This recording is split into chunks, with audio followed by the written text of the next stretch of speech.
NBIA, Natural Bioscience Intelligence Agency.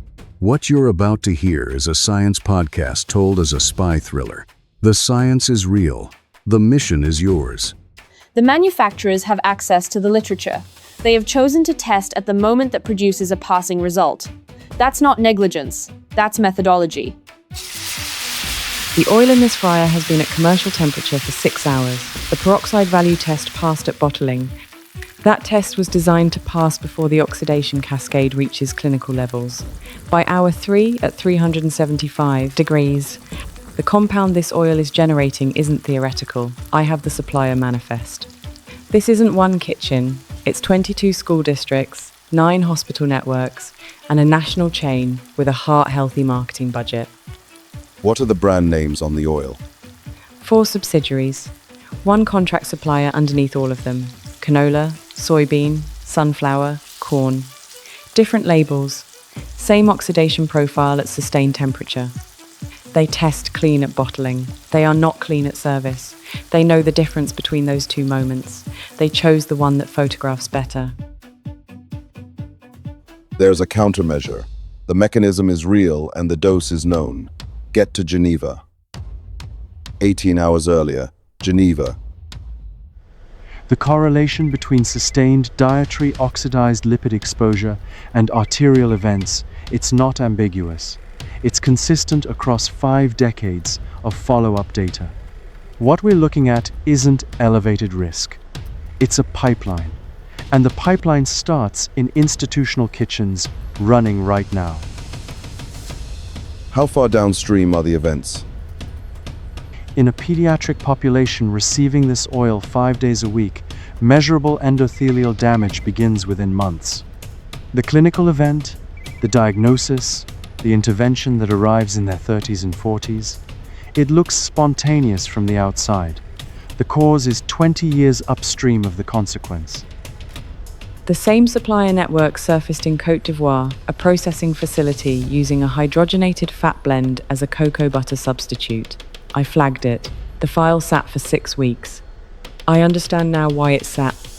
Because no one with authorization saw it. That ends today. Frost, give us the picture. 1 contract supplier, 4 brand subsidiaries, combined footprint across 22 school district cafeteria systems, 9 hospital networks, and 1 fast casual chain. The supplier tests frying oil for peroxide value at bottling. The test passes. It is designed to pass specifically before the oxidation cascade develops at sustained commercial temperatures. The peroxide value test remains the industry standard for a reason we did not invent but have chosen to respect. Test at bottling, oxidation at service. The gap between those 2 moments is not our liability. It is our margin. Recovered from the supplier network audit. Dated 14 months ago. He knew the test gap before the contracts were signed. He didn't engineer the vulnerability. He found it in the regulatory framework and built a business around it. Same methodology every time. Find the moment the system looks away.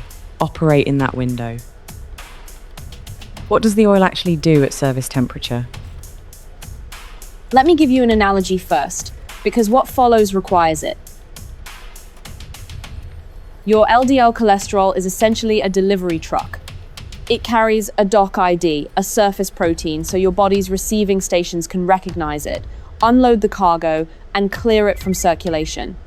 What happens inside that fryer is this. Sustained heat at 375 degrees causes the linoleic acid in these seed oils to generate a reactive compound called 4-HNE. When you consume it, 4-HNE chemically alters those dock markings. No receiving station can read the truck anymore. It can't be cleared. Your immune system sends a cleanup crew. The cleanup crew gets trapped inside the truck. The truck parks in your arterial wall. That accumulation that is atherosclerotic plaque formation, not a risk factor. The documented initiating mechanism. So every time someone eats food cooked in that oil, they're getting a dose of this compound that's specifically damaging the thing supposed to clear cholesterol from their blood? Correct. 4-HNE doesn't block cholesterol clearance indirectly. It modifies the LDL particle itself, structurally alters the surface protein the liver's receptors are designed to read. The particle becomes unrecognizable. Clearance fails. Immune scavenger cells try to compensate and become engorged. That is the initiating mechanism for arterial plaque, not a downstream consequence of it. And they have chosen to test at the moment that produces a passing result. That's not negligence, that's methodology. What's the sourcing constraint on the countermeasure? 2 active components in genuine extra virgin olive oil: oleocanthal, a phenolic compound, and oleic acid, the omega-9 fatty acid. They work through 2 simultaneous mechanisms. Oleocanthal suppresses the inflammatory pathway that 4-HNE activates in arterial endothelium. Oleic acid, over consistent daily intake, incorporates into LDL particle membranes and structurally reduces their vulnerability to oxidative attack. The problem is sourcing. The mechanism lives in the phenolics, and phenolics are the first casualty of heat, light, age, and fraudulent blending. The sourcing problem is real. The solution is also real and specific. You'll have it before this episode ends. Where does confirmed high phenolic yield come from? Laconian Plain, Sparta, Greece. The Koroneiki cultivar grows outside crocei trees over 1,000 years old, still producing commercial yield. Rocky, drought-stressed soil, early harvest, cold press only. The physical stress on the olive drives the phenolic synthesis. The countermeasure is real. Confirming a genuine source requires field verification. I'll confirm the source. 6 hours, verified sample, and phenolic confirmation. Frost keep the data channel open to her earpiece throughout. 6 hours later, Laconian Plain, Sparta, Greece. I'm at the crocei grove. Early harvest schedule confirmed first 2 weeks of October. Cold press, stone mill, no heat at any stage.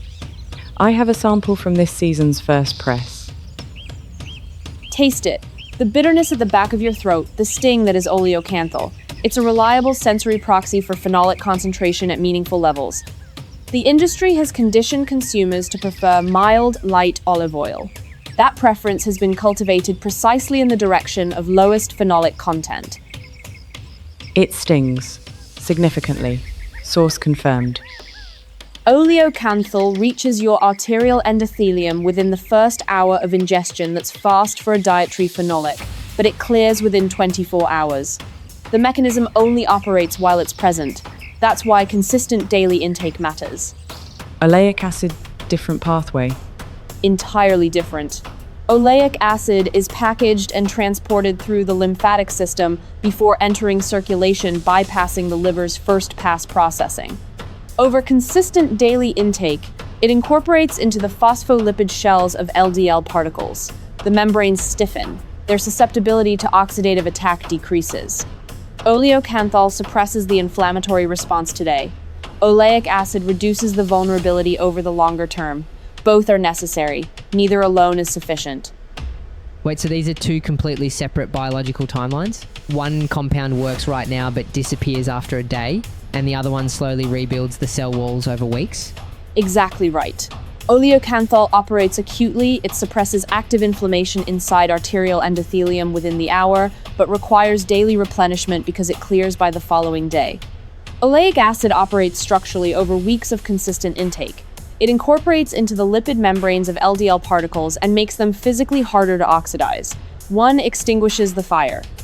The other makes the building less flammable. You need both timelines running simultaneously. Steel. The distribution manifests from the school districts. The oil is already in the supply chain. Years of it in some districts. What's the intervention window?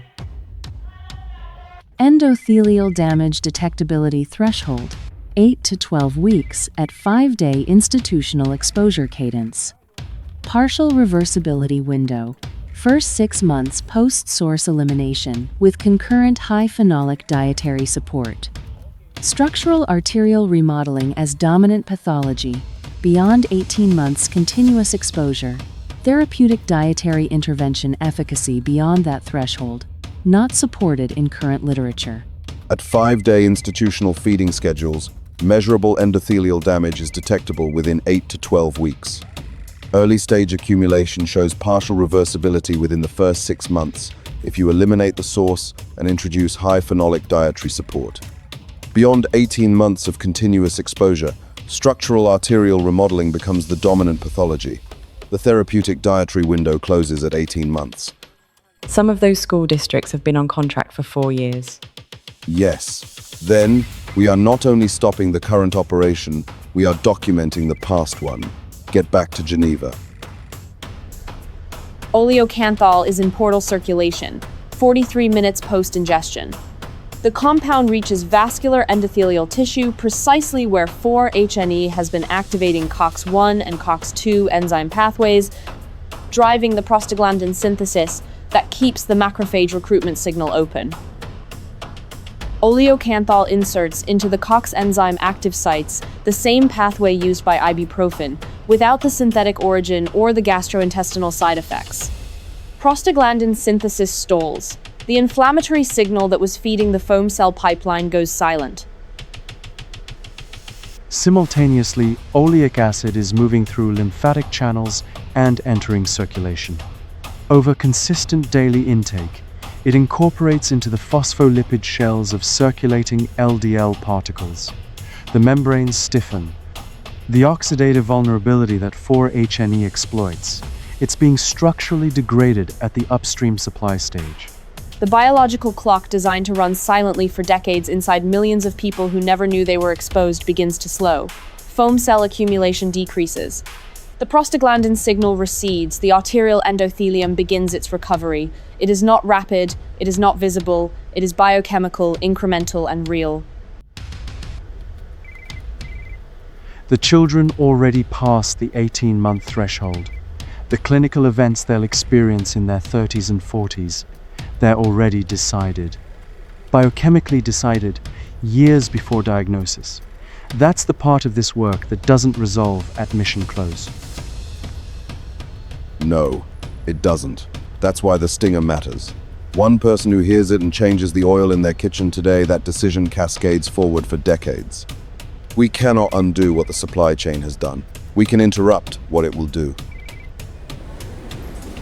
The people who hear the stinger and walk into a grocery store tomorrow, they'll be looking at a wall of olive oil bottles, most fraudulently labelled, none of which tell them that cooking with the oil destroys the mechanism they're paying for. How do they know what they're holding? They'll know after the stinger. That's precisely what it's for. The next intercept, recovered this morning. Caffeine sensitization confirmed as delivery vector. Cortisol amplification window, 6 to 14 hours post-ingestion. Recommend expanding distribution through wellness-positioned SKUs. The label writes itself. He's already in the next channel. He's been in it. We're catching the transmission after the distribution decision was made. That's the gap we close next. Frost authorized the stinger. Mission active. Everything I'm about to tell you comes from published, peer-reviewed research. I'm going to give you the mechanism, the study, and the dose in plain language. No jargon. Here's what actually happens inside a commercial fryer. Seed oils, canola, soybean, sunflower, corn are high in linoleic acid, a fat that is structurally vulnerable to heat. When these oils are used in commercial fryers at sustained high temperatures, they generate a reactive compound called 4-HNE. What 4-HNE does is chemically alter your LDL cholesterol particles so that your body's normal clearance receptors can't recognize them. Your immune system sends scavenger cells to deal with them instead. Those scavenger cells get overwhelmed, become engorged with fat, and embed in your arterial walls. That is the documented initiating event of arterial plaque formation.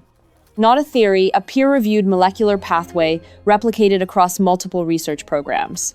The countermeasure is genuine extra virgin olive oil. In 2005, Dr. Gary Beauchamp and colleagues published in the journal Nature that oleocanthal, the active phenolic compound in real EVOO, inhibits the same inflammatory enzyme pathway as ibuprofen through the same mechanism. Simultaneously, the oleic acid in genuine extra virgin olive oil incorporates into your LDL particles over consistent daily intake and makes them structurally harder to damage. 2 mechanisms. 1 daily intervention. The dose, 3 to 4 tablespoons of genuine high phenolic extra virgin olive oil per day. Now, how do you find it? The fraud rate in US retail is real, but it doesn't make this impossible. It makes this knowledge matter. In the store, look for a harvest date, not just a best buy date. A harvest date within the current year is the single most reliable label signal. Look for the words early harvest or early pick. Look for a named single origin, a specific region, not just Italy or Greece. Avoid anything in a clear bottle. Light degrades phenolics faster than heat. Those four signals won't guarantee quality, but they eliminate the majority of the fraud tier before you reach the register. Then, when you get home, taste it before you cook with it. Take a small spoon, straight. What you're looking for is a distinct bitterness on the tongue and a catch at the back of the throat, a mild, brief sting. That sensation is oleocanthal. It is a direct sensory signal of phenolic concentration at a therapeutically meaningful level. If the oil is smooth, mild, and buttery with no throat sensation, the mechanism is either absent or below the threshold that matters. The Mediterranean populations in the clinical data were not eating smooth, mild olive oil. They were eating oil that stung. If you want a verified starting point right now, Costa Rica original extra virgin olive oil is early harvest Koroneiki from Greece and consistently tests at high phenolic levels. Solareni, the Monastery Collection, and California Olive Ranch's Destination Series both meet harvest date and cold press sourcing criteria.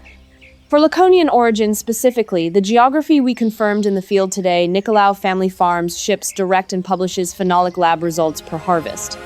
These are not the only verified sources, and brands evolve. Check the video description for current recommendations as they are updated. Here's the detail that changes everything. Heat destroys oleocanthal. Cooking with extra virgin olive oil, even briefly, even at moderate temperatures, eliminates the anti-inflammatory mechanism. The phenolics don't survive the pan. The therapeutic dose only works cold, drizzled over food after cooking, used as a finishing oil. Added to dressings, taken directly, incorporated into cold preparations, 3 to 4 tablespoons, cold, every day. The sourcing problem is real. It is also solvable in under 2 minutes with a spoon in your kitchen. The fraud exists because most people don't know what they're tasting for. Now you do. The oil that healed the Mediterranean was never the oil in the fryer. The science has been published. The dose is known. The mechanism is yours.